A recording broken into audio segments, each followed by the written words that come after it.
Mateus capítulo 14, versículos 22 ao 36.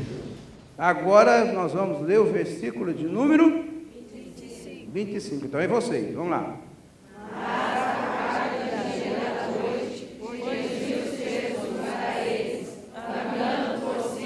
Diga assim comigo, caminhando. E os discípulos, vendo caminhar sobre o mar, assustaram-se, dizendo, é um fantasma. E gritaram com medo. Vocês.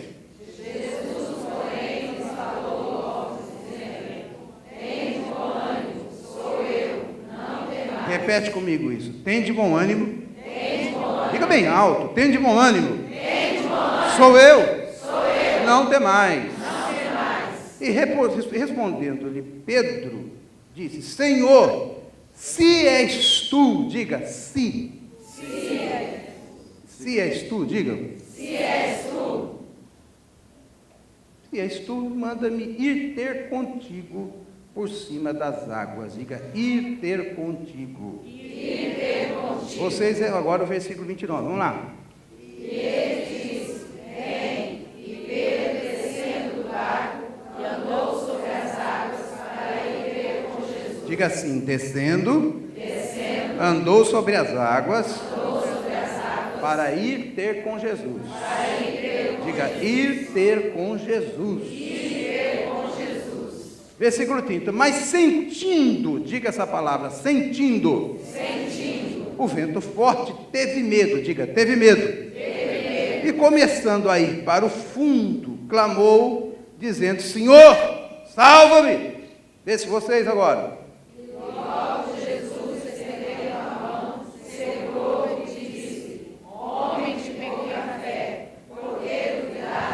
Marca essa palavra aí, estendendo, diga, estendendo.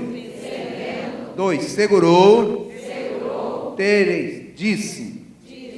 Versículo 32, e quando subiram para o barco, acalmou o vento. Diga, acalmou o vento. Então agora vocês leem o 33.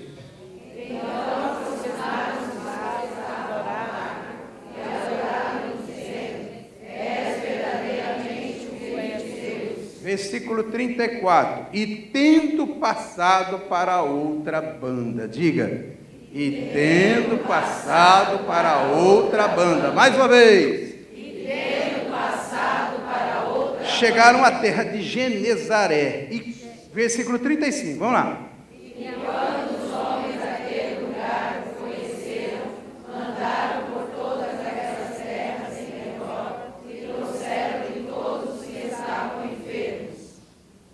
Versículo 36, todos juntos, vamos lá. E rogavam-lhe que ao menos eles pudessem tocar a orla da sua veste. E todos os que a tocavam ficavam ou curados. Que tema maravilhoso esse que foi escolhido.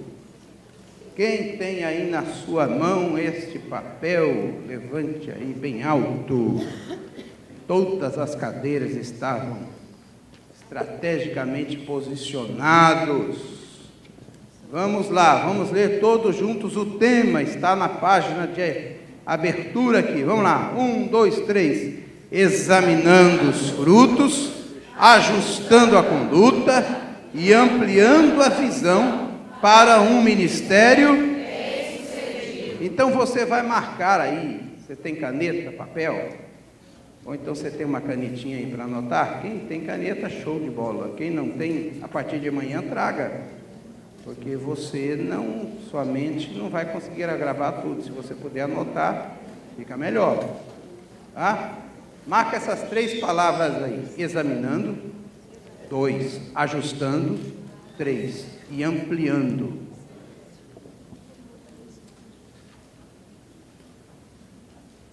Examinando o quê? Examinando os frutos. Pode marcar essa palavra aí também. Fruto. Terceiro, segundo, ajustando a conduta. Anota a conduta. 3, ampliando a visão. Então diga comigo, examinando Ajustando e ampliando. Agora fale comigo. Fruto, conduta e visão. Aí está aqui como divisa, ou texto base, melhor dizendo, não me escolheste vós a mim, mas eu vos escolhi a vós e vos nomeei para que vades e deis fruto, e o vosso fruto permaneça. Agora, a divisa está em 2 Timóteo 2:21, e todos vocês, em voz bem alta, vão dizer para mim. Vamos lá, 1, 2, 3. Será a casa para a honra, santificado e idôneo para o uso do Senhor, e preparado para toda boa obra. Preparado para toda boa obra. O versículo que antecede esse aqui, de 2 Timóteo 2:21, diz o seguinte: numa casa não tem somente vasos de ouro e de prata, mas também tem vasos de pau e de barro. E aí sim, uns para honra, outros, porém, para desonra. Então, olha aqui, são alguns tipos de vaso aqui. Vamos lá. Vaso de ouro, vaso de prata, vaso de pau e vaso de barro. Diga comigo: vaso de ouro, vaso de prata, vaso de pau, em outra versão diz vaso de madeira, e vaso de barro. Uns para honra e outros para desonra. Imagina uma mesa pronta e feita, um grande banquete. Então, vem um convidado muito especial. Aí você coloca na mesa vasos de ouro e vasos de prata. Não vai ter lugar para vaso de madeira, de pau e de barro. Porque esse vaso de pau, de madeira e de barro é só para contentar a gente no dia a dia. Né? Todo mundo tem na sua casa umas louças lá especiais para pessoas especiais e convidadas. Especiais você deixa lá guardadinho. Então, mas no dia a dia você não usa aquilo. Devia usar. Minha esposa tinha um monte de coisa dessa lá, guardado, não podia nem chegar perto. Uns presentes lá que eu tinha ganhado, de casamento, né? Guardando aquilo lá. Comprou uma cristaleira e botou aquele trem e tal. Eu ficava só olhando, quando chegava, passava por perto ali, sai daí de perto, não pode quebrar e tal. Aí eu fiquei olhando aquilo 1 ano, 2 anos, 3 anos, 4 anos, 5 anos. Eu dificilmente levo alguém para ficar lá na minha casa, porque a casa de pastor a gente sempre uma correria muito grande. Antigamente eu fui criado em casa que, quando chegava alguém para visitar, a gente tinha que tirar a cama da gente para dar para os outros dormir, né? Eu fiquei traumatizado com isso. Mas eu não levo mais ninguém em casa. Né? Eu acho que a Bíblia diz ser hospitaleiro, às vezes a gente é mais hospitaleiro botando a pessoa num bom hotel do que levando para casa. Né? Você pode exercer hospitalidade de muitas maneiras. Também da vida de hoje, que a gente tem uma vida tão agitada, né? É uma família mesmo, muito próxima, que a gente leva. Aí ficava vendo aquilo lá e tal. E eu falei, um dia eu fiquei olhando assim, eu falei, desci assim, falei, meu bem, eu quero tomar café hoje aqui na mesa. Ah, então tá bom. Ela foi lá, trouxe a coisa, disse, não quero tomar café aqui, não quero tomar café naquele que tem de ouro ali. Ó. Pode tirar aquele negócio de ouro ali. Mas que é isso, rapaz? Que eu falei, não vai chegar ninguém mais especial que eu aqui. Eu sou a pessoa mais importante dessa casa. Ninguém é melhor que eu. Não vai chegar ninguém mais importante que eu aqui. Pode tirar esse trem aí, botar tudo aqui na mesa. Eu vou tomar no ouro.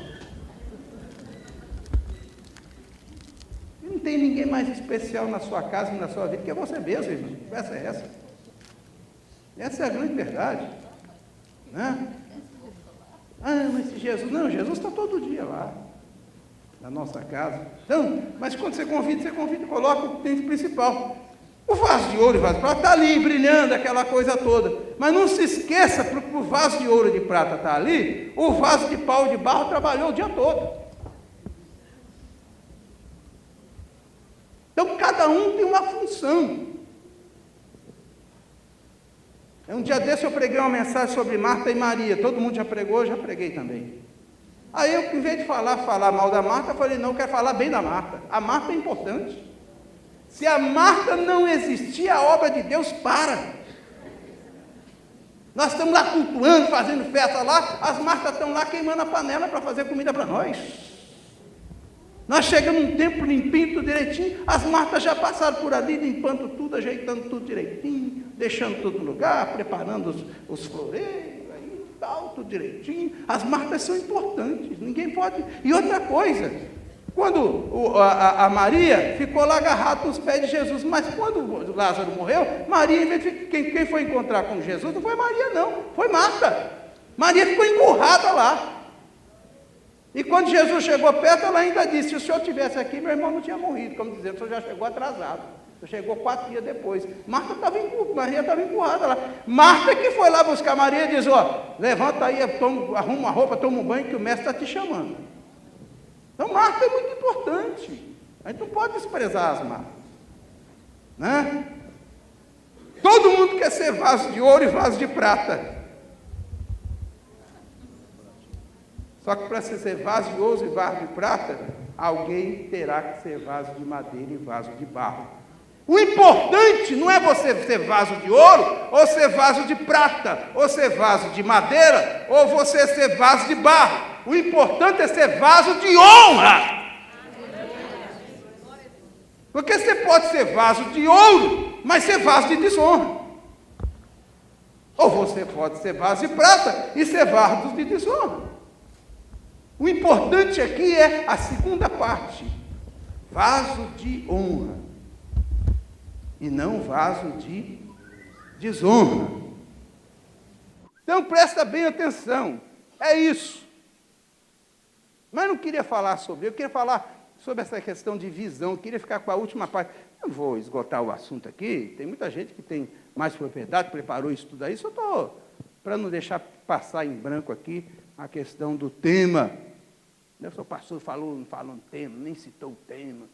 Né? E é chato, a pessoa escolhe direitinho, na hora você nem cita, é ruim demais, né? E Jesus disse aqui, outra coisa importante, não foi eu que escolhi, não foi vocês que me escolheram, foi eu que escolhi vocês. E vos nomeei. Coisa importante, né? Se é escolhido, é nomeado. Muitas que estão aqui são pastoras, não bonito. Importante. A gente é escolhido, não tem que dar nome mesmo. Eu vos escolhi e vos nomeei, para que vades e deis, e o vosso fruto permaneça. João 15 fala lá de Jesus dizendo, eu sou a videira verdadeira, e o meu Pai é o... Então aí toda vara que está em mim, essa dá muito fruto, porque sem mim nada podeis fazer. E aí então, Jesus explica ali o trabalho do agricultor, porque toda vara que dá fruto, de tempo em tempo ela precisa passar por uma poda, uma limpeza. E se fosse perguntar para a vara da videira se é bom passar por uma poda ou por uma limpeza, ela diria de jeito nenhum, porque é um processo, no mínimo, doloroso. Porque as folhas que estão penduradas, que já estão envelhecidas, elas têm que serem jogadas fora. E as outras têm que serem limpas, para se preparar para a próxima colheita, ou plantio, ou safra. Então, há um processo de Deus na nossa vida, que ele é contínuo, ele não para. ele tem que estar acontecendo dia após dia. E aí, nesse sentido, é que eu digo, melhor coisa que existe, irmão, não é nem ser vaso de ouro, nem ser vaso de prata. Bom mesmo é ser vaso de barro. Vaso de barro é o melhor que existe. Porque vaso de barro o Senhor pode quebrar e fazer a hora que quiser. Vaso de ouro é difícil ser quebrado às vezes. E tem gente que pensa que é vaso de ouro está perfeito. Nada. Só pelo fato de você ser vaso de ouro, você já não é totalmente puro. Porque o ouro, para ele ser 100% ouro, ele não pode ter nenhum tipo de liga, ele é pó. Eu tenho uma aliança aqui, uma parte é de ouro branco e outra de ouro dourado, amarelo, mas isso aqui não é 100% puro. Aqui tem alguns minerais que dão liga. Isso aqui, quando você joga no fogo do ourives, o ourives entrega e joga isso lá, quero ver se aqui é ouro mesmo. Ele diz, tudo bem, deixa comigo aqui. Ele liga lá o maçarico e bota, e joga numa coisa assim, e joga em cima, tchum, esquenta, esquenta, esquenta. Quando chega em 1000 graus centígrados, isso aqui começa a decompor.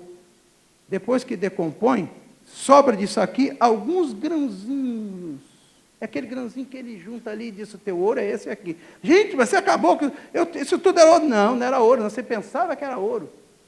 E de ouro aqui só tem esses grãozinhos aqui, o restante é só material de acabamento, para poder dar liga, dar forma. A Bíblia diz que a nossa fé é como ouro provado no fogo. Esse episódio aqui todo mundo conhece, essa passagem todos conhecem. A passagem de Pedro.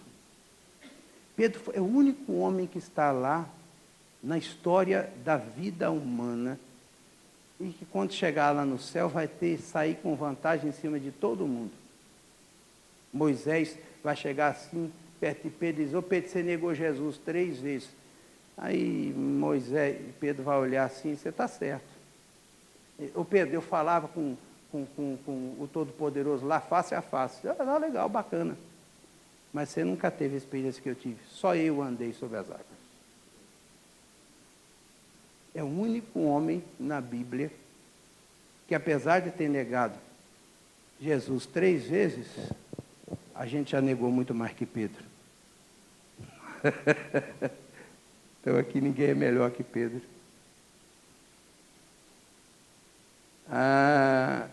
Ele é o único homem na Bíblia que está escrito assim, que andou ou caminhou sobre as águas. É melhor do que todos. Abraão vai dizer, o Deus me chamava de amigo. Aí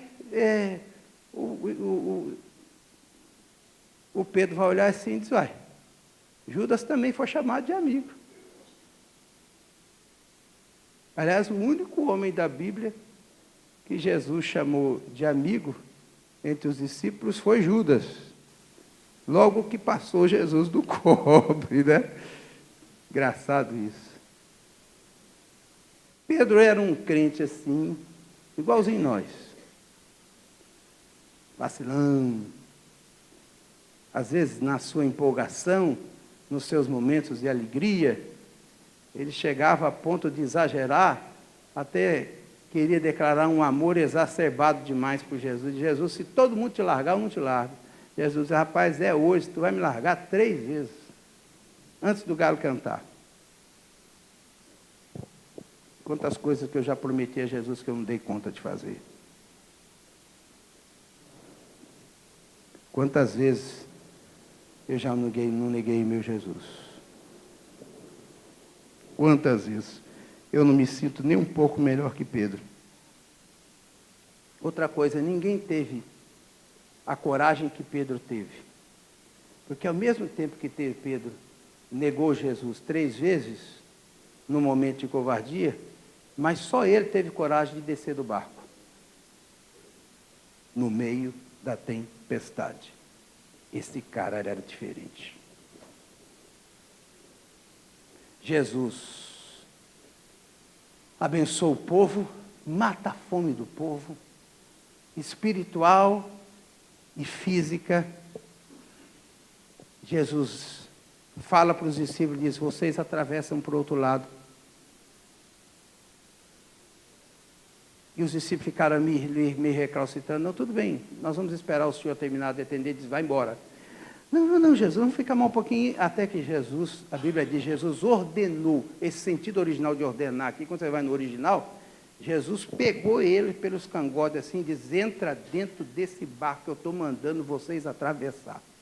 E o Senhor? Eu vou ficar aqui.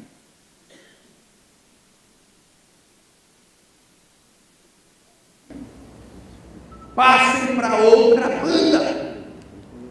Atravessem, vão para outro lugar. E o Senhor Jesus? Vocês vão sozinhos. Tem um corinho que a gente canta aqui, com Cristo no barco, tudo vai muito bem. E passo temporal. Com Jesus no barco, tem hora que o barco afunda também. E com Jesus fora do barco, tem hora que a tempestade vem também. Então, olha aqui. O que fica de ensinamento para a gente aqui nessa noite é exatamente isso. Você tem que se acostumar com as tempestades, com as intempéries, com as tribulações, com as lutas. São processos de Deus na nossa vida. Mas isso acontece porque Deus tem uma outra coisa para realizar com a gente quando a gente conseguir atravessar essa tempestade e chegar do outro lado. Essa é a grande beleza do Evangelho. Neymar de Barros dizia assim: nos colchões do comodismo Deus põe molas que espetam. Quando a gente pensa que está tudo bem, o Senhor diz: espera aí, você tem mais alguma coisa para aprender. Eu preciso fazer um processo e um procedimento na sua vida, porque eu preciso realizar algo com você, mas eu preciso que você se prepare para isso. Então ele está e atravessa. Caminha. O importante não é eu estar no barco. O importante é você ter confiança de que você vai entrar debaixo da minha ordem, vai passar pela tempestade e vai chegar do outro lado. Tem Cristo comigo, vai, e não terei, posso viver, Arã comigo vai. Sou grata seria Jesus levar a cruz, se Cristo comigo vai, eu irei. Ótimo, beleza. E quando Jesus não vai? E quando Jesus disse: vai sozinho? Você tem que cumprir a ordem de Jesus.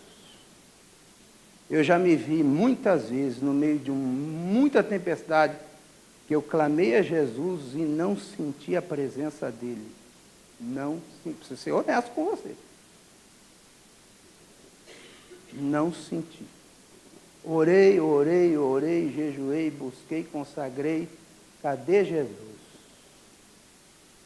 Nem dormindo ele não estava no alto do monte. Se ele estivesse dormindo dentro do barco, a gente chacoalhava. Ele: ô Jesus, socorre aí. Dessa vez, no barco, nem no barco ele não estava, ele estava longe.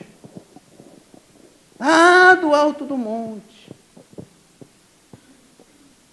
Me olhando, me observando. Quero saber até aonde ele vai.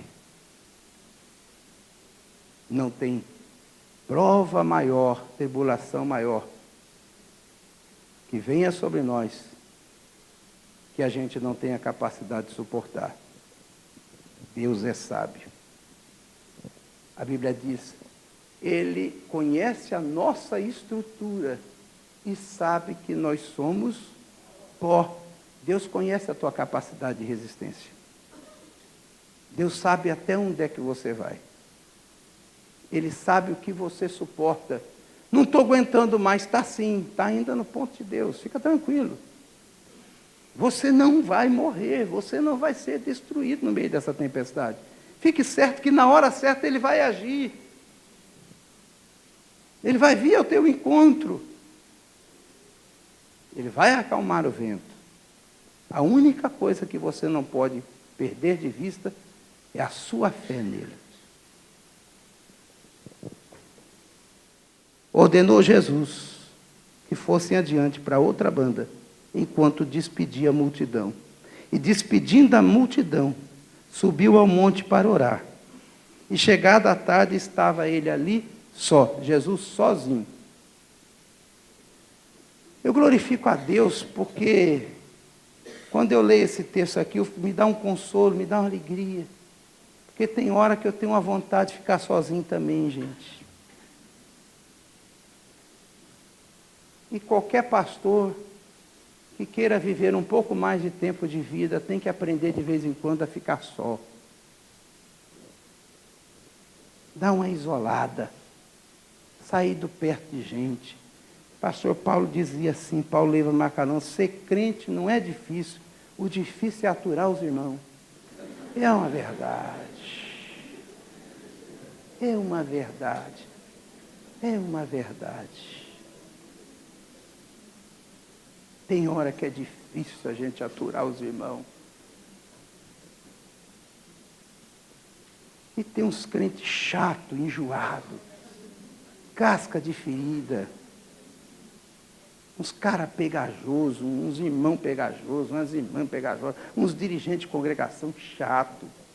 Tem uns que todo dia quer falar com a gente, tem um assunto para falar com a gente, quer falar um assunto e não sei o quê, e tal. Usa Facebook, pastor, preciso falar com o irmão, depois manda por e-mail, pastor, preciso falar com o irmão, manda SMS, liga para o telefone, para a sua casa, liga para o... Que demônio, que diabo é isso? Sai do meu pé, encosto, sai da minha aba, sai para lá, Satanás. Esse cara chato, gente.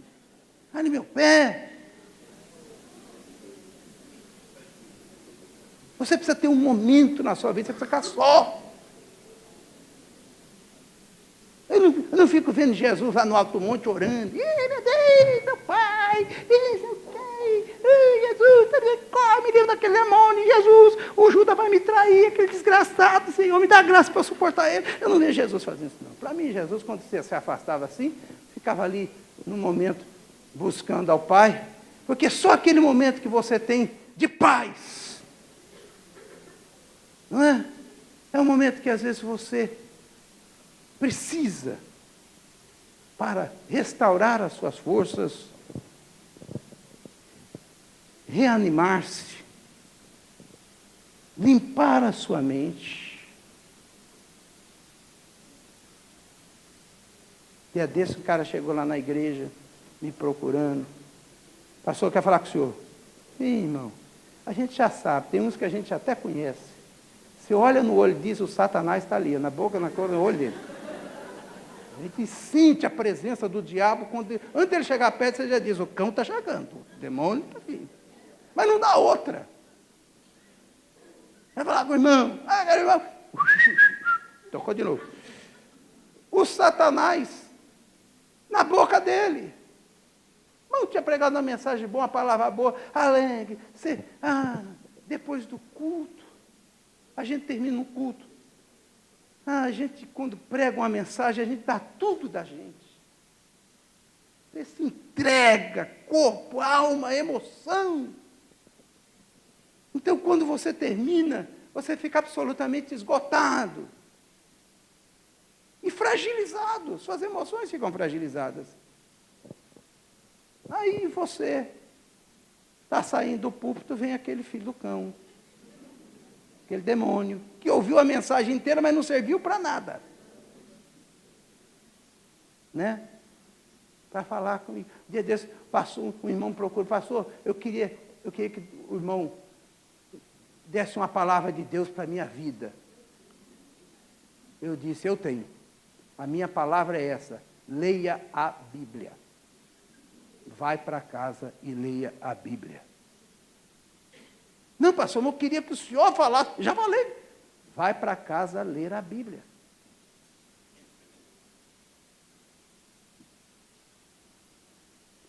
E o cara veio falar comigo. Pastor, o negócio é o seguinte, eu estou vivendo uma luta, uma tribulação. Tem 10 anos que eu estou lá em casa vivendo essa tribulação.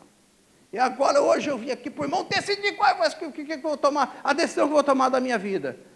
Porque hoje esse problema vai sair de mim hoje aqui. Eu falei, peraí, irmão, peraí, devagar, vamos devagar quando? Primeira coisa, o problema não é meu, o problema é seu, vamos botar as coisas no lugar. O irmão vai continuar com ele, o problema é do irmão, porque eu tenho já os meus já tem muito problema. Então eu tenho os meus problemas, você vai resolver, eu vou resolver os meus problemas, você vai resolver os seus problemas. O problema é seu, vai continuar com você. Segunda coisa, quanto tempo você tem? 10 anos, pastor. Eu falei, se daqui a 10 anos eu te der a resposta, você já está no lucro. Eu não tenho obrigação nenhuma de resolver o teu problema. O que eu vou fazer? Eu vou orar por você e vamos ver o que Deus vai fazer. E você vai achar em Deus a solução para o teu problema. Eu não sou resolvedor de problema, eu sou pastor. Pastor é guia, orientador, apacentador. Eu já acabei de fazer o que eu tinha que fazer ali no altar. Se você não entendeu nada, vai para casa e vai buscar a Deus, porque eu não tenho nada para te resolver mais. Ele ficou olhando e falou, irmão, o que é isso, irmão? O irmão não vai nem fazer gabinete. Gabinete para quê, irmão? Eu já sei que o Satanás está no centro. Se eu te der conversa, você vai pegar esse lixo, essa lata do lixo aí, vai jogar em cima de mim. Aí você vai embora com a sua lata de lixo vazia, e eu vou com minha lata de lixo cheia. E aí eu vou chegar lá em casa virado numa fera com a minha mulher. E vou descarregar em cima dela, porque quem tem lixo quer jogar um no outro. E nós, seres humanos, somos extremamente covardes para isso. A gente quer pegar os nossos lixos, em vez de jogar sobre Jesus, que Jesus diz, pega o lixo e joga sobre mim. Mas a gente não quer jogar em cima dos outros. A gente vai sarado para casa e o pastor vai doente. É por isso que a maioria dos pastores e esposa de pastor morre tudo de madrugada.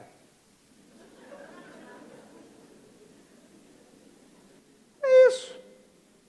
As irmãs que lidam com mulheres acham que tem que aconselhar todo mundo, dar orientação para todo mundo, sair todo mundo. Que conversa é essa, irmã? Cada um com o seu problema. Homem com homem, mulher com mulher, faca sem ponta, galinha sem pé, meu irmão. Que conversa é essa? Cada um com o seu cada um, meu irmão. É conversa. Quem é que disse que você tem que resolver todo o problema lá na igreja? Quem foi que te falou isso? Onde é que você aprendeu isso? Quem disse que você tem que ter a solução para tudo lá? Quem foi que te disse isso? Você está fazendo isso porque você é boba.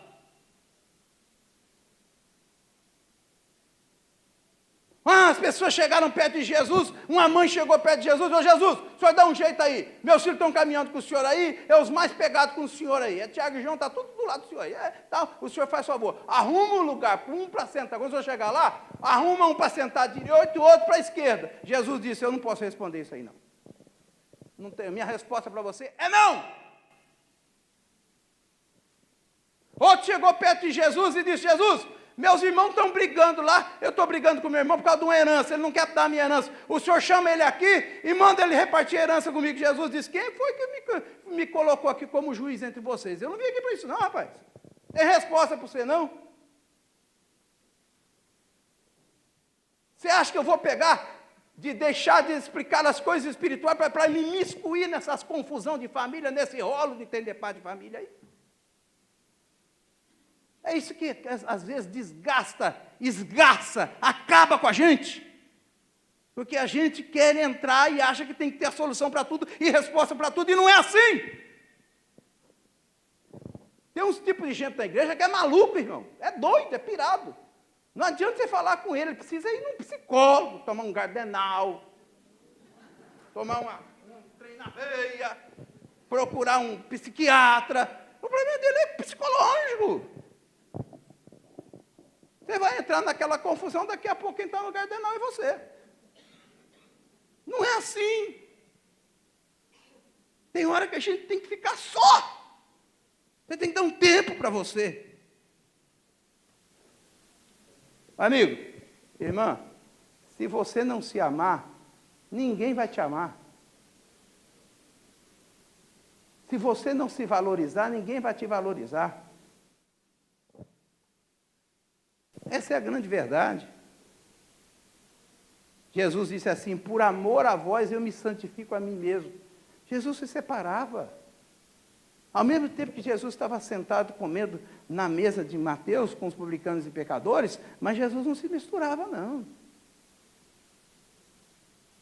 Louvado seja Deus. Toma isso para a sua vida. Faz isso enquanto você ainda tem alguma razão de viver.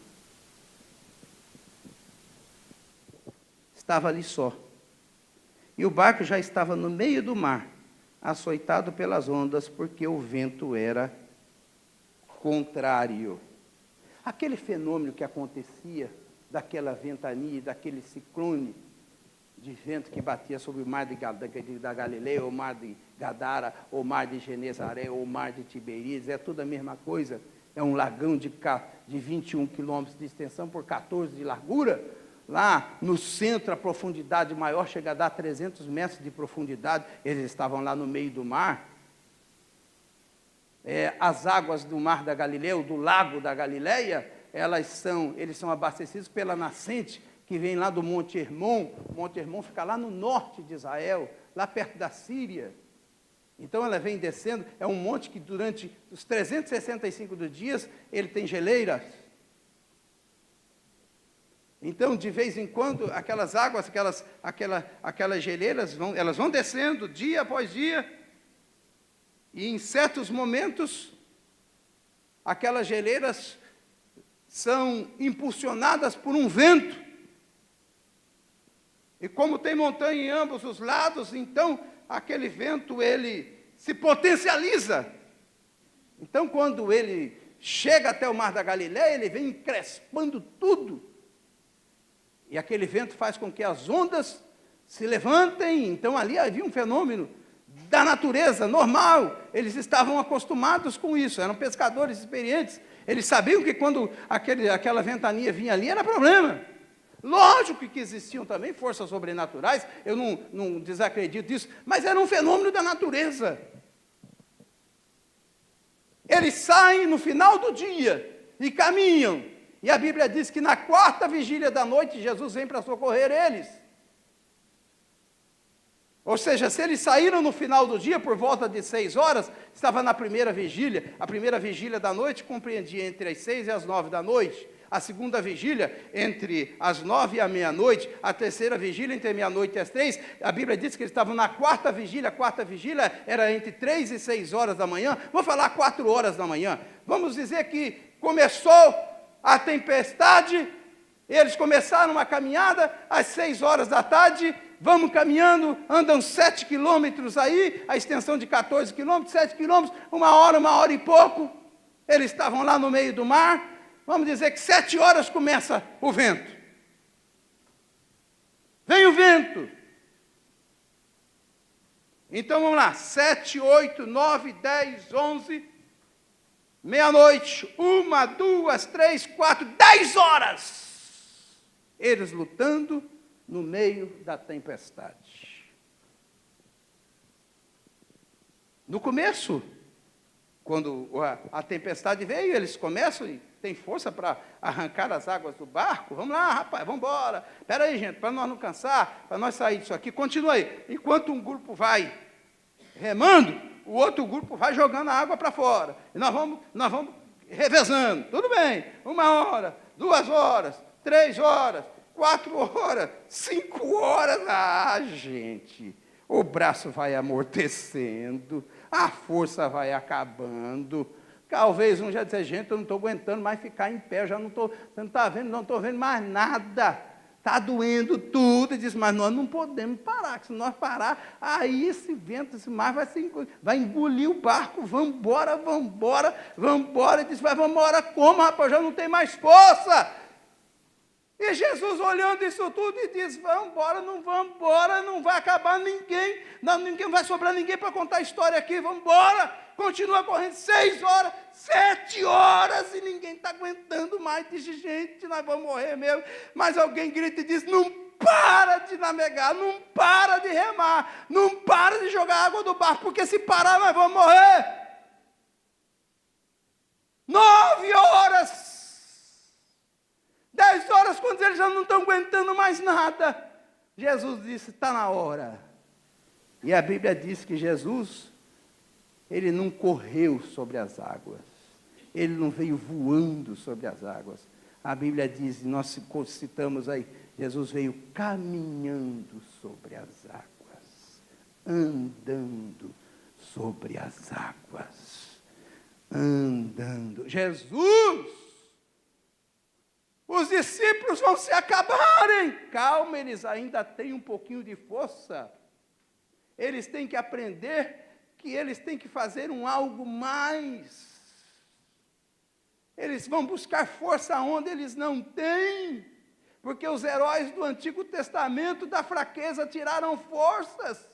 E eu louvo a Deus, porque na maioria das vezes, quando a gente está no meio da tempestade, é da fraqueza que a gente tira a força, que quando a gente pensa que é forte, Deus joga a gente, bota lá um espinho na carne, um mensageiro do diabo, que fica esbofeteando a gente grita uma vez, vai no jejum, faz monte, luta, Senhor, arranca esse espinho, e Deus não faz nada, e Jesus não age, e a única coisa que Ele diz, calma, porque a minha graça te basta, porque o meu poder se aperfeiçoa na sua fragilidade. Eu não estou aguentando mais, mas continua trabalhando, continua navegando. Você tem que chegar do outro lado com as suas próprias forças. Tem uma rainha, uma juíza na Bíblia, eu acho que é Débora, me ajuda a lembrar, está me passando aqui agora, que um rei chamou ela, era muito sábia, para fazer uma peleja, e ela disse, não, tudo bem, eu vou até enfrentar essa peleja, só que é o seguinte, quando eu chegar lá de lá, a glória vai ser minha. Débora? Deus queria dar vitória para Gideão. Gideão empurrou mais 30 mil para andar com ele. Deus disse, é muita gente. Foi tirando, ficou 300. Mas Deus queria dar a vitória só para Gideão.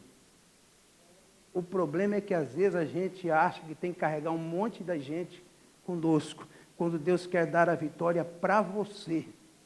O tal dos 300 só deu trabalho para Gideão, porque Deus queria entregar a vitória só para o Gideão. O Gideão quis levar 30 mil com ele. Aquilo que é teu, é teu. Segura a bênção, valoriza ela, não abre mão dela, tome posse dela, não tente levar outros, porque eles não vão entenderem o mistério de Deus na sua vida. Assuma a tua posição, assuma a tua promessa, assuma a tua bênção, enfrenta o mar, na certeza de quando você perder as forças, Ele vai chegar para te socorrer, mas você vai chegar do outro lado.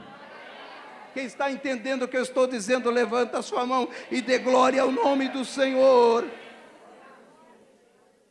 Visão!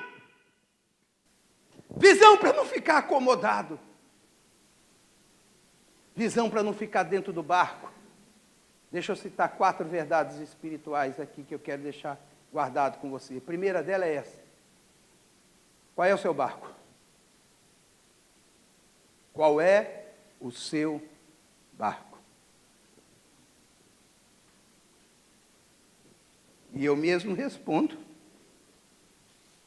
Seu barco é tudo aquilo, é qualquer coisa que representa a sua segurança e a sua proteção, que não seja a pessoa do próprio Deus. Isso é o seu barco. Vou repetir. Seu barco é tudo aquilo que te traz uma certa segurança e proteção, que não seja Deus.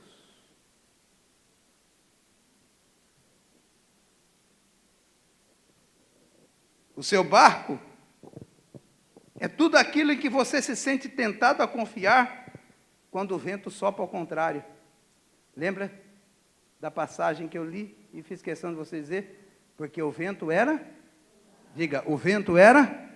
Diga assim, o vento era ao contrário. Atenção, irmão. Eu fico muito preocupado quando a gente diz, pastor, lá está tudo bem, o vento só está soprando a favor. Irmão, desconfia. Desconfia, fique esperto. Não está bom, não. Não está bom, não. Porque as coisas para acontecer no mundo espiritual tem que ser com vento contrário. Vento a favor é um problema, é um perigo. Quem já soltou pipa aqui alguma vez? Lá em São Paulo chamava pipa. Ou papagaio. Levanta a mão bem alta aí, quem já soltou pipa aí? Levanta a mão. Mas é irmã. Ué, irmã também, mulher soltou a pipa. Quem já soltou pipa na vida aí? Levanta a mão bem alto. A gente era feliz e não sabia, né? Fala sério, hein? Fala sério. Já soltou pipa, Madinha? Já soltou pipa? Não? Não sabe o que é ser feliz. Bom demais. Lá, pipa de pobre lá em São Paulo chamava capucheta. Capucheta. Lembra o jornalzinho? Lembra?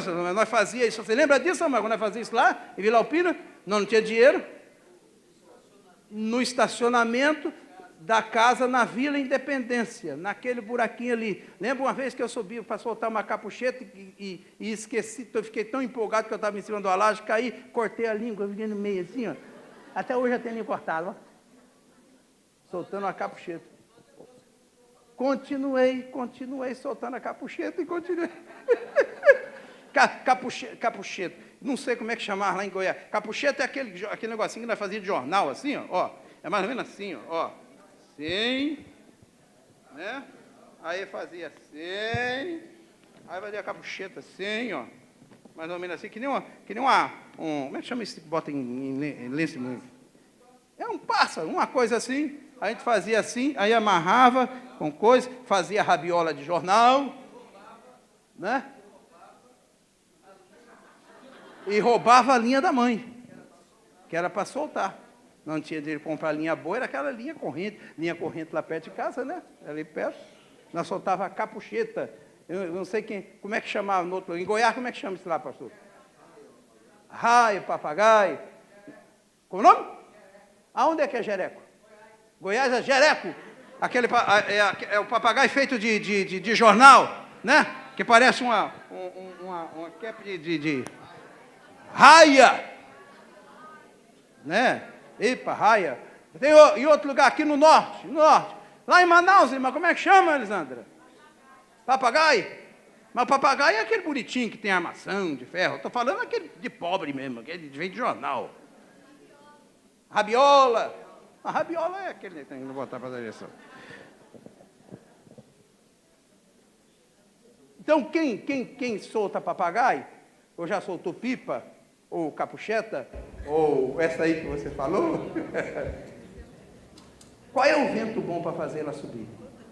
É vento a favor? Não. Hã? Tem que ser vento ao? Contrário. E tem que ter, se não tiver vento, não, você pode levantar que não sai do lugar. Tem que ter vento. Primeira coisa, tem que ter vento. Segundo, o vento tem que ser a favor ou ao contrário? Contrário. Quanto mais o vento for contrário, mais você sobe. Mais ele vai para o alto.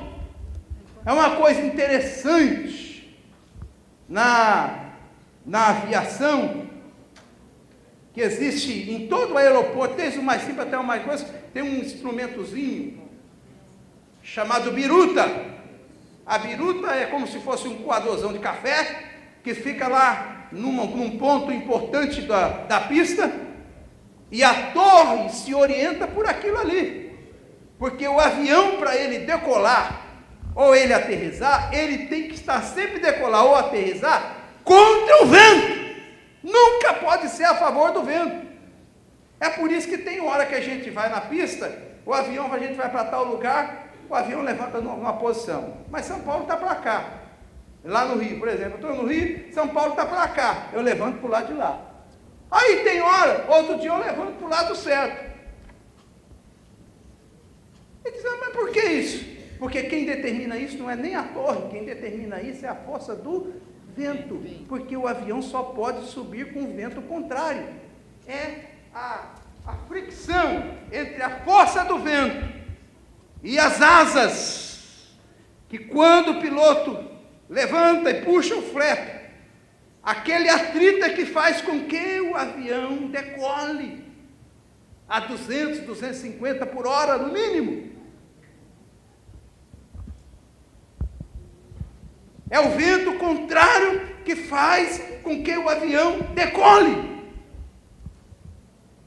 Assim é na nossa vida espiritual. Quanto mais tribulação, melhor. Que coisa de maluca é essa, pastor? É isso. E é por isso que a gente tem que ser vaso de barro. Porque vaso de ouro não aguenta. Vaso de ouro acha que está pronto. Vaso de barro disse, eu não tenho valor nenhum, o senhor pode quebrar, fazer tudo de novo, espatifa, mas eu vou ficar bom de novo. Olha que coisa interessante aqui, olha. Ah, que coisa fantástica. Eu marquei aqui, ó. Temos, porém, esse tesouro, 2 Coríntios capítulo 4, versículo 7. Temos, porém, esse tesouro em vasos de barro, para que a excelência do poder seja de Deus e não de nós. Quando a gente é vaso de ouro, a gente quer chamar atenção para a gente. Quando a gente é vaso de barro, a gente entende, gente, o que está por fora não significa muito, mas o que está dentro é o que vale, é o tesouro que vale. Louvado seja o nome do Senhor. É por isso que quando Deus nos abençoa, Deus nos usa, a gente já dá logo o jeito de dar glória para Ele. Glória a Deus, glória a Deus, glória a Deus. Louvado seja o nome do Senhor. Nada para mim, tudo para Deus. Eu não sou nada, tu és tudo. Eu não tenho, mas você tem. Eu não posso, mas você pode. Glória ao teu nome, Jesus. Glória ao teu nome. Por quê? Porque a gente sabe que a gente é vaso de barro e que a gente não significa nada. O que aconteceu ali é porque o tesouro que está dentro da gente é de ouro, e é Ele que merece toda a glória, toda a honra, todo o louvor e toda a adoração. Ele! Aí a continuidade desse versículo, eu li capítulo 4, versículo 7, aí o versículo 8 diz assim, o 7 diz assim, temos porém esse tesouro em vaso de barro, para que a excelência do poder seja de Deus, não de nós. Aí o versículo 8 diz assim, em tudo somos atribulados, vaso de ouro não aguenta tribulação, só vaso de barro, mas não angustiados. Perplexo. Sabe o que quer dizer essa expressão perplexo aqui? Quer dizer, tem hora que a gente não sabe direito o que fazer. Somos perplexos, mas não desanimados. Você já viveu algum momento na sua vida assim, que você, gente, e agora? O que eu vou fazer? Onde é que eu vou? Que resposta que eu vou dar? Vou para a direita, vou para a esquerda, fico sentado, fico em pé, o que é que eu faço? Vaso de barro, a gente é perplexo, mas nunca desanima, não entrega os pontos, está ali, morro, mas não viro as minhas costas. Eu me lembro de uma mensagem que o pastor Jimmy Swagger pregou lá em Taguatinga. Ele disse, Satanás nunca verá as minhas costas. O diabo nunca verá as minhas costas. Eu sempre vou enfrentá-lo olho a olho. Ele nunca vai me ver voltar para trás.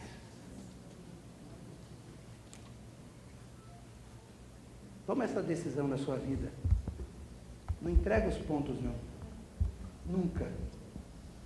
Porque a única coisa que o diabo respeita não é a minha credencial de pastor, nem os títulos que eu tenho, nem as posições, nada disso. A única coisa que ele tem medo são das minhas convicções. Um crente convicto, ele sabe que ele perdeu a peleja. Eu morro, mas não entrego. Se o senhor quiser aquecer essa fornalha, pode aquecer 50 vezes mais. O senhor fica só sabendo uma coisa. Se Deus quiser, Ele me livra de lá de Deus. Se Ele não livrar, eu vou morrer lá na fornalha, mas eu não dobro o meu joelho para te adorar. Eu não dobro. Crente decidido. Abatido, mas nunca destruído. Alguém já ficou abatido alguma vez na vida aqui? Hã? Sim ou não? Sim. Normal. Você é normal. trazendo sempre por sempre a modificação do Senhor Jesus no meu corpo, para que a vida em mim se manifeste. Atenção, você quer atravessar para o outro lado? Deus quer te dar experiência no meio dessa tempestade, para você aprender a caminhar sobre as tempestades. Para você fazer isso, você tem que pular do barco. O barco do comodismo. O comodismo nos deixa parados, nos impede de prosseguir. Tudo aquilo que impede a gente viver pela fé e crer na palavra de Deus. Sabe qual é o seu barco? O teu medo vai dizer qual é o seu barco. O que te dá mais medo, quando você tem algo para largar, para renunciar e dar um passo de fé. Às vezes o teu barco pode ser um dinheiro, às vezes o seu barco pode ser um bem, às vezes o teu barco pode ser a sua família, às vezes o teu barco pode ser o teu esposo, o teu casamento. Vou só abrir um parêntese aqui.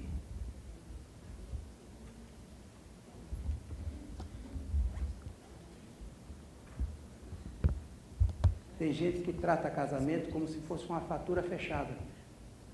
É por isso que essa reunião é importante, pastor. Porque tem coisa que a gente pode falar, que pode falar com esposa de pastor, que a gente não pode falar em lugar nenhum. É por isso que aqui o ideal é sempre ser esposa de pastor. Porque assim como Jesus recolhia os discípulos, tinha umas lições que ele dava só para ele, tinha uns ensinamentos que Jesus ensinava para a multidão, tem outros ensinamentos que ele ensinava só para os 12, e tinha outros que ele ensinava só para os 3. Na hora de subir lá no monte da transfiguração, ele tinha que explicar uma coisa lá que ninguém conseguia entender, ele só chamou 3, ele separou. Então, existem níveis na igreja, e isso nos ajuda muito a preservar a hierarquia e o respeito. A gente é tudo igual, mas não é tudo igual.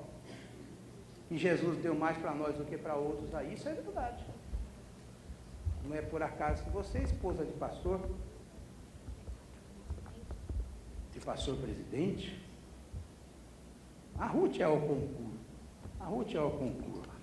A Ruth pode continuar com nós, mesmo que ela já passou, isso é fundadora da CIB, isso aí já viu muita coisa. Louvado seja Deus, está firme aí. Então, mas tem coisa que precisa falar, irmã, não trata o teu casamento como se fosse fatura fechada, não. Não é assim, não.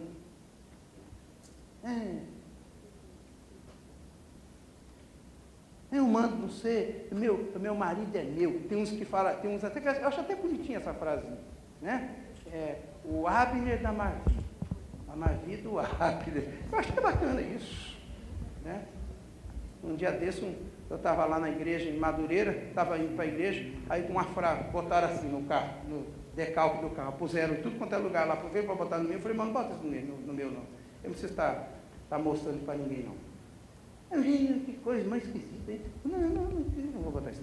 Aí o cara botou lá, virou uma onda, aquelas coisas, aquelas febres que viram, né? Um cara que mexia com um ponto de casal lá, depois eu fui descobrir que o desgraçado batia na esposa o tempo todo, e era para conselheiro de casal, vagabundo, sem vergonha. Tem uns caras sem vergonha por aí, cara de pau demais. Aí botou lá, botou uma frase, eu amo a minha esposa. Eu olhei assim, ele falou assim, isso aí, pastor, é para afastar as piriguetes. Tá? Eu falei, tá certo. Tá, tudo bem. Aí, todo mundo começou a fazer uma onda, né? Aí eu amo a minha esposa e tal. Aí a minha filha olhou assim, bota isso aí no carro não, Abner. Aí eu falei, mas que é isso, meu bem?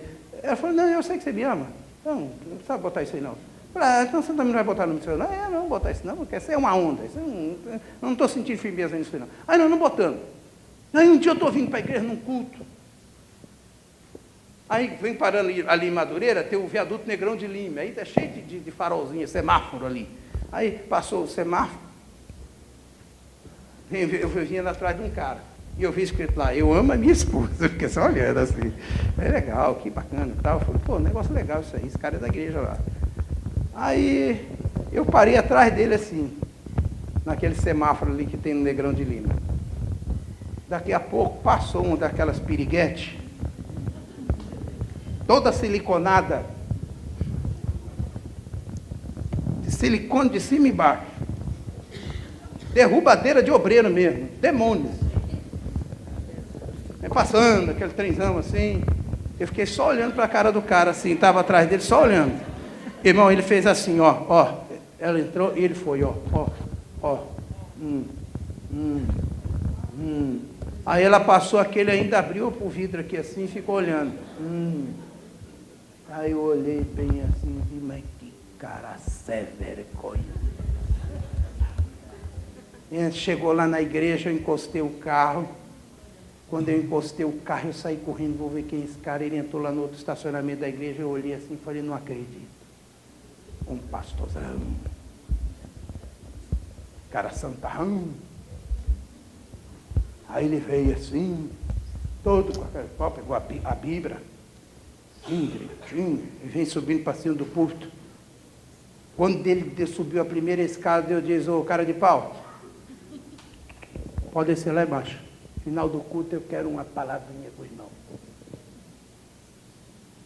Que é isso, pastor? Não, senhor, pode descer lá para baixo. Eu estava atrás de você no Negrão de Lima. O cara ficou com a carinha murcha e tal. Chamei ele e disse assim, tu é um cara muito sem vergonha, muito ordinário, muito malandro, muito safado, muito setinho. Você ter coragem de subir no altar de Deus, seu coração cheio de prostituição, tu é um cabra safado. Eu já estava atravessado com ele, que ele era um daqueles que gostava de falar muito em reunião, cheio de opinião. Eu falei, agora Jesus entregou esse desgraçado na minha mão. Eu falei, agora. O que o senhor vai fazer comigo? Eu disse, não vou te excluir, não. Eu só vou dizer para você que eu te conheço. Pode arrancar essa capona de fariseu aí, porque tu é um cabra sem vergonha. Não adianta você ficar andando com esse tipo de coisa. Eu amo a minha esposa, esse carro é propriedade de Jesus, e não sei o quê. Ou então bota lá na porta da sua casa, esse carro é prometido por Jesus. Nem o pastor Magni contou uma história para mim lá na igreja dele, foi uma pessoa procurar ele e disse, pastor, eu vou escrever lá no muro do seu vizinho, do membro da sua igreja. Ele botou lá, bem grande assim, essa casa é propriedade de Jesus, mas ele briga dia e noite com a mulher dele. Eu vou escrever lá embaixo, mas está alugada por Satanás.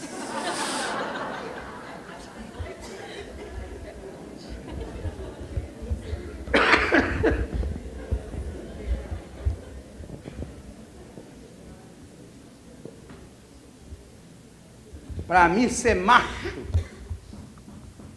não é pegar todas, nem ficar olhando para mim. Para mim, ser macho, pastor Oíris, pastor Samuel, é você viver com uma só e ser fiel a ela. Quando todo tipo de piriguete passar no teu caminho e você diz, sai para lá, demônio. Isso para mim é ser homem. Esses bobão que fica pegando todo mundo por aí, você é um otário, um bestão. Para segurar uma família já é difícil, imagina segurar 2, 3, 4, 5, tem que ser muito otário, é um escravo, um bobão. Mas por outro lado, tem esposa que trata o seu casamento como se fosse fatura fechada. Não é assim? Ah, ele é meu, ninguém vai largar. Ninguém é de ninguém! Que conversa é essa? Ninguém é de ninguém!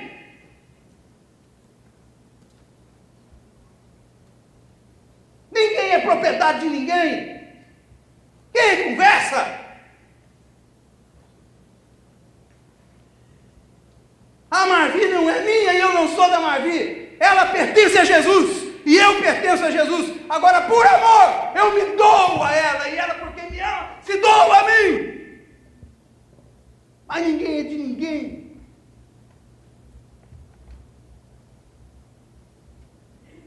Eu me cuido e ela se cuida. Eu me valorizo e ela se valoriza. Essa é a essência do casamento. Não é bom que esteja só. Então a gente vive junto. Se ama, se respeita. Esse negócio é meu. Que conversa? Isso é coisa de paixão. Você não passou da paixão para o amor ainda. Amor é outra coisa. Amor é amizade, amor é respeito, amor é cumplicidade, amor é ter desejo de fazer a outra pessoa feliz e se realizar quando ela é feliz. Isso é amor. É companheirismo. Tem marido, mulher que não é amiga do seu marido.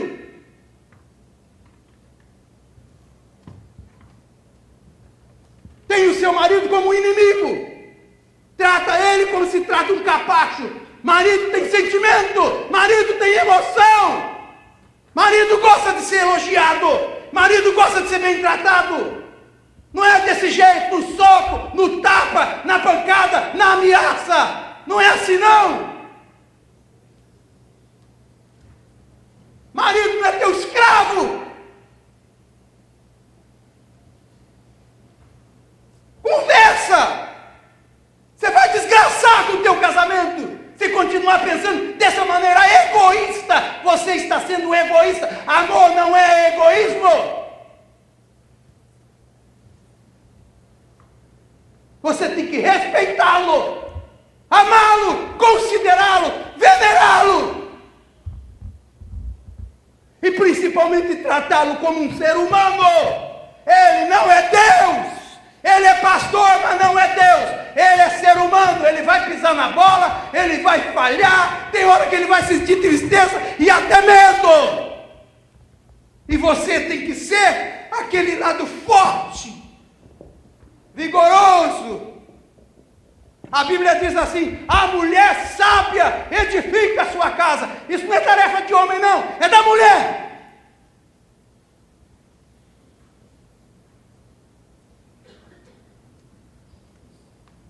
Deus deu essa capacidade para você. É você que edifica a sua casa. Vai devagar com aquele andor lá. Ele é de barro. Trata com carinho, trata com cuidado, trata com respeito, se valoriza. Tá gordinha? Vai fazer um regime. Faz uma malhação. Toma um banho de loja. Faz uma operação. Dá uma calibrada. Melhora isso aí, pelo amor de Deus. Arranca esse pé de galinha que está aí, em nome de Jesus. Faz uma unha francesinha. Compra um perfuminho melhor. Para de usar aquele penhoal cansado e surrado lá que ninguém aguenta. Sem Jesus tem poder, até o Satanás corre de você. Pelo amor de Deus. Eu já estou velha demais. Esse é o problema. Dá um jeito. Dá uma calibrada. Dá uma recalchutada. Dá uma ajeitada. Hoje tem operação para tudo. Tá caído, bota em pé de novo.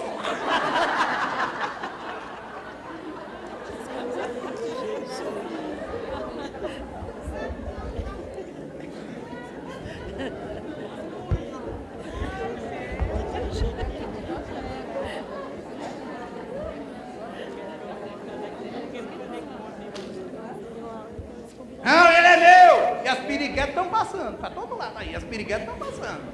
Que pirigueta tem em todo lugar. Não é assim não. Não é assim não. Não é assim não. Valoriza o teu matrimônio. Casamento não é encomenda e nem pacote fechado não. Amor é que nem um jardim. Você tem que cuidar dele. Teu casamento é um jardim. Cuida dele. Trata dele. A mulher virtuosa irmã, mulher virtuosa não é para qualquer um não. Salomão teve 1000 piriguetes. Tinha 1000 prostitutas à disposição dele. E nem com as 1000 ele não conseguiu achar uma entre elas. Falou, gente, aí chegou mulher virtuosa, quem a achará? O seu valor excede muito o homem teve mulher e teve 1000 prostitutas à disposição dele. Não achou prazer em nenhuma delas.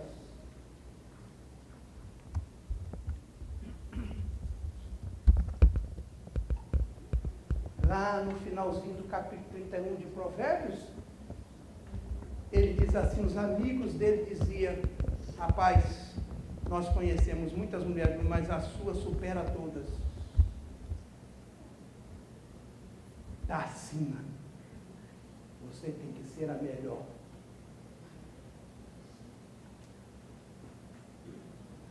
Vocês fiquem tranquilos que quando eu estou com os varões, eles sabem que o pau quebra também.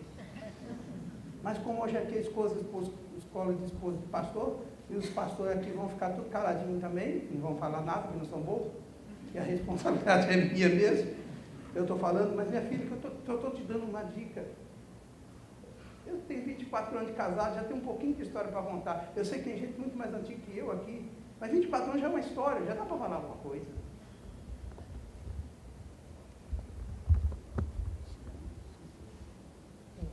Você tem que ter tempo para o seu marido, dedicação, cuidado, carinho com ele.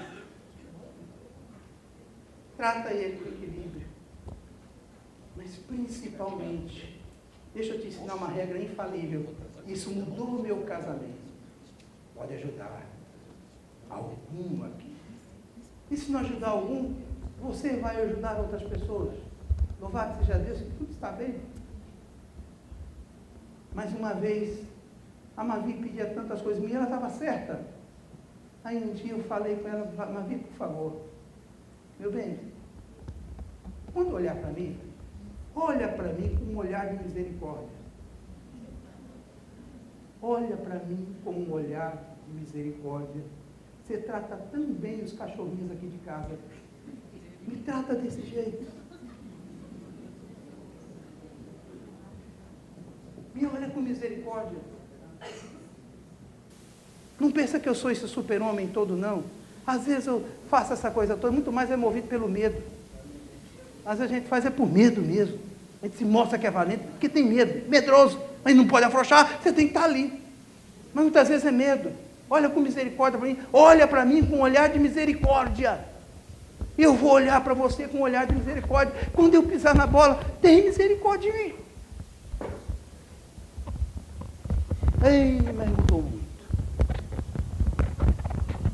Eu não tenho uma esposa, eu tenho uma amiga. Sabe o que mais me dá confiança no meu casamento? É porque hoje eu estou aqui em pé falando, cheio de conversa.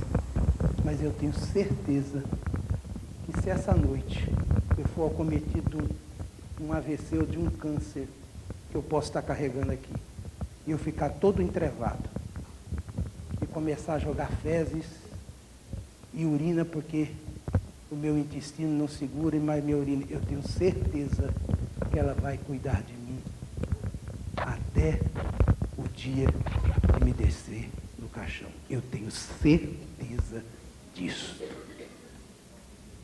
Isso é casamento.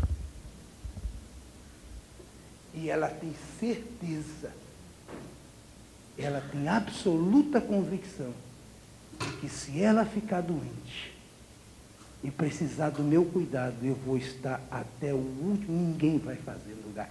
Eu vou fazer. Isso é casamento. Isso é matrimônio. Atenção, extensiona essas relações. Seja feliz. Deus quer te fazer feliz. Você é esposa de pastor, você tem direito de ser feliz. Extensiona isso. Melhora isso. Deus vai te abençoar. Terminando.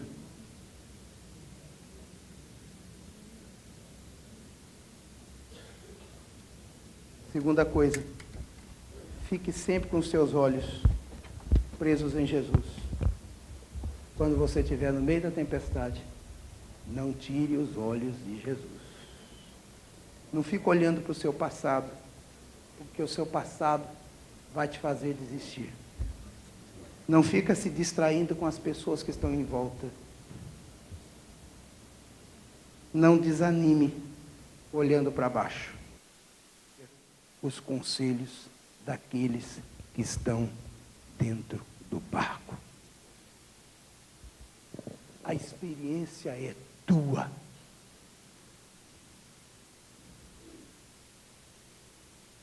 Os que estavam dentro do barco clamaram dizendo: é um fantasma. Pedro diz: eu conheço a voz dele.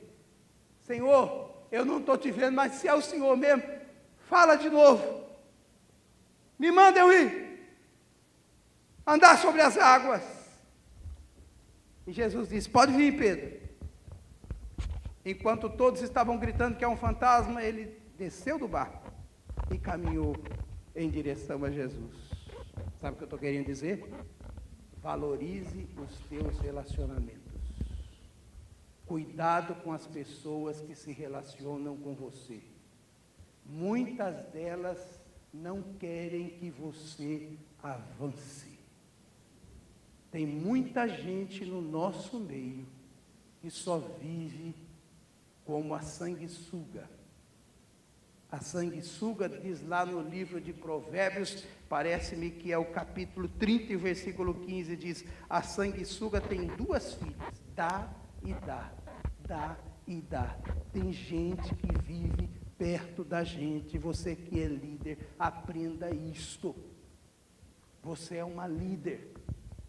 Há pessoas que estão do teu lado porque elas só estão com você porque você tem alguma coisa para dar para elas. Porque na hora da tempestade elas são as primeiras a pular fora e te largar sozinho. Não confie em ninguém. Confie em Deus. Respeite as pessoas, mas coloque a sua confiança em Deus. Totalmente em Deus. A sanguessuga tem uma coisa engraçada. A sanguessuga, ela tem aproximadamente 300 dentes. Sabia disso? A gente não vê. Ela vem andando devagarzinho e tal. Ela vem, garra aqui no teu corpo. Você não percebe.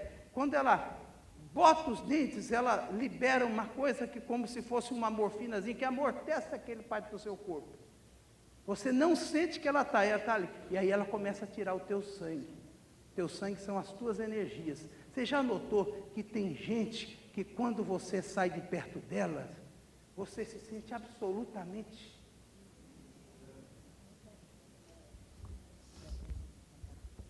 Como é que eu posso dizer? Qual seria a palavra? Desenergizado. Parece que as tuas forças vão todas embora. Tuas energias acabam. Você gasta uma energia horrorosa com essas pessoas.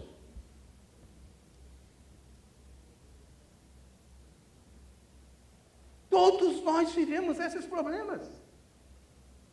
Jesus disse assim: vocês só estão me seguindo por causa da comida que eu dou para vocês. O dia que ele apresentou: mas eu sou o pão vivo que desceu do céu, eles levantaram e disseram: Senhor, aí ficou difícil para nós, aí ficou difícil.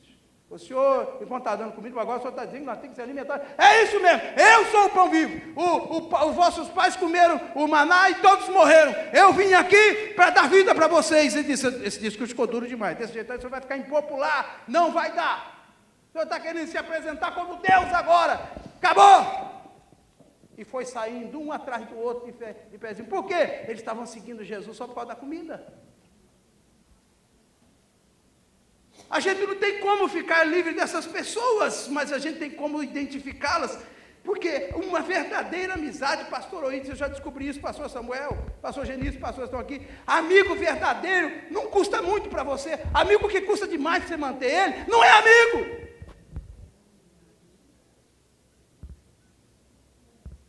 Amigo que você mantém ele com um prato de canja de galinha.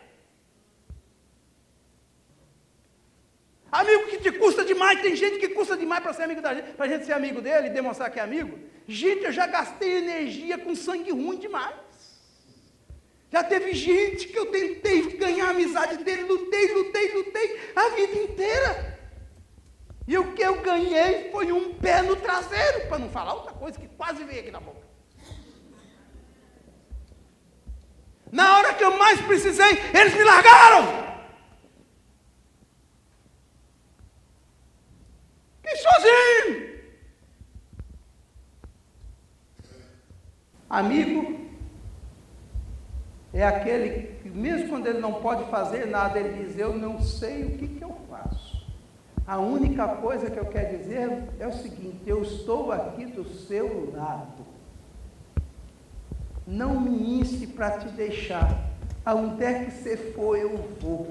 Aonde você ficar, eu fico. Aonde você pousar, eu pouso. Teu povo é o meu povo, teu Deus é o meu Deus. Eu estou junto com você. Você é amigo. Pastor Luiz Gonzaga de Medeiros dizia sempre isso. Quer conhecer um amigo? Bota um pires de sal. Come sal com ele. Amigo verdadeiro, ele não come só quando tem banquete, não. Quando chega a hora de comer o sal, ele diz: é para comer isso aqui, é o que tem para comer. Vamos embora. Se ele acabar de comer o pires de sal e não te amaldiçoar, ele é teu amigo. Tem pessoas que lá na igreja onde você dirige, por maior ou menor que o trabalho que seja, elas tiram toda a tua energia, todas as tuas forças. Cuidado com esse tipo de gente. É sanguessuga. Eles são absolutamente insatisfeitos. Você dá um trabalho, ele não está bom. Você faz uma coisa, ele não está bom. Você prepara uma comida, não está bom. Você leva ele para passear, não está bom. Você coloca ele para sentar do seu lado, não está bom. E é assim que vai. Eu estava olhando a história de Mefibosete esses dias. O Mefibosete, o Davi foi buscar ele lá, botou ele para sentar na mesa. Mas daqui a pouco, quando a coisa apertou, que Davi correu para o outro lado, está lá na Bíblia. O Mefibosete disse: gente, chegou a minha vez, eu vou sentar no lugar do rei. A gente só conta a história do Mefibosete sair do lixão e vir sentar na mesa. Esquece da segunda parte. Tanto é que Davi, depois que volta, diz para um dos seus companheiros, diz: pega tudo que é do Mefibosete e passa para você. O Mefibosete foi lá pedir perdão: senhor, desculpa, rei, agora que o senhor voltou para o seu poder, o senhor está com sua autoridade, eu perdi minha cabeça, quis tomar o teu reino mesmo. A gente fala muito de Absalão, mas esquece do Mefibosete, está na Bíblia. Aí o rei disse: não, tudo bem, faz o seguinte, morrer de fome você não vai morrer, porque eu fiz um pacto com Jonas, meu amigo, mas você não vai ter mais bem nenhum aqui, você só vai ter a comida. E morreu só tendo a comida. O Mefibosete é bem essa figura do sanguessuga. Gente que tira a tua energia. Cuidado com isso. Um jeitinho você vai tirando fora.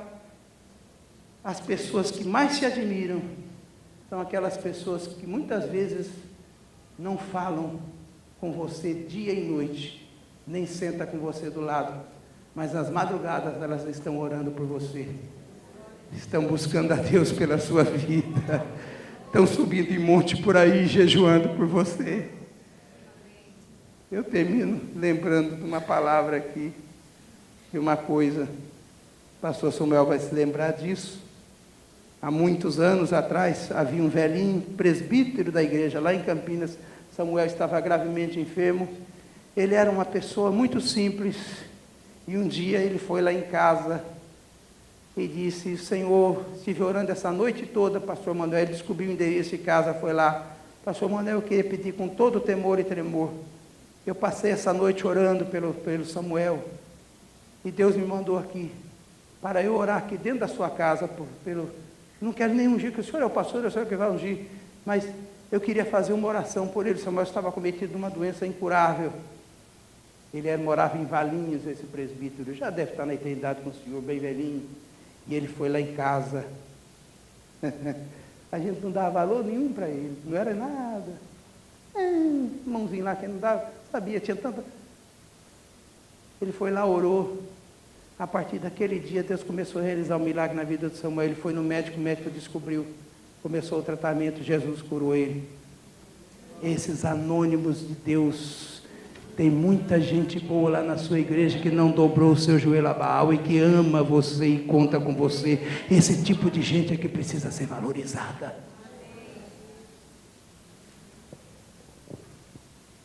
Não tire os olhos.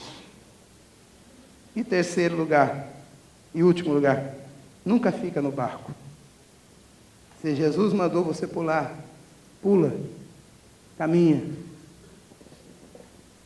Depois ele vai entrar no barco, você vai chegar do outro lado.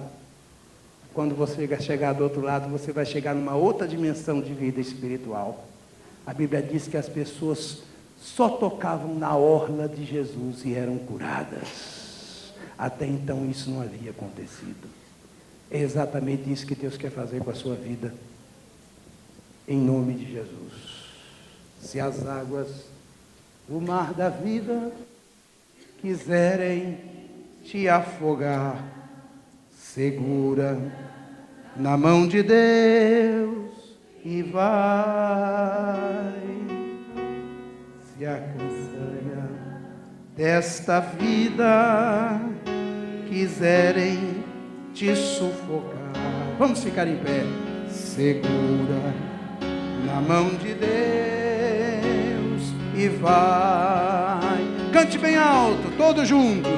Segura,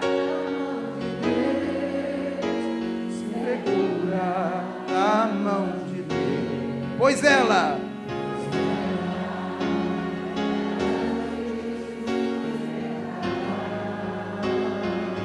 não temas, não temas, segue adiante e não olhe para trás. Na mão de Deus e vai.